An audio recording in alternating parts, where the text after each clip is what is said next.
திரு அரீஃப் முகமது கான் அவர்கள், மேதகு ஆளுநர், இன்னைக்கு பீகார் கேரளாவில் இருந்தவர் 5 ஆண்டு.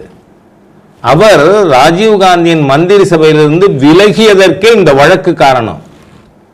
ஏன்னா நீ உச்ச நீதிமன்றத்தின் தீர்ப்பை திருத்துவதற்காக ராஜீவ்காந்தி அரசு முற்பட்ட பொழுது இதை திருத்தக்கூடாது, முஸ்லிம் பெண்ணுக்கு ஜீவனாம்சம் வேணும் அப்படின்னு சொல்லி ப்ரொட்டஸ்ட் பண்ணி வெளியில் வந்தவர் தான் திரு அரீஃப் முகமது கான் அவர்கள்.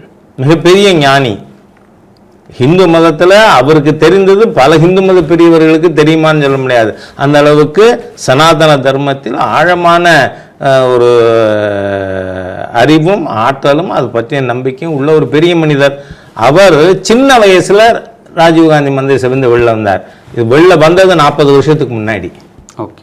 அதனால் இந்த விஷயங்கள் நடந்திருக்கு. அதனால் இது என்ன செய்ய வேண்டுமோ தக்க நடவடிக்கை மத்திய அரசு மேற்கொள்ளும்.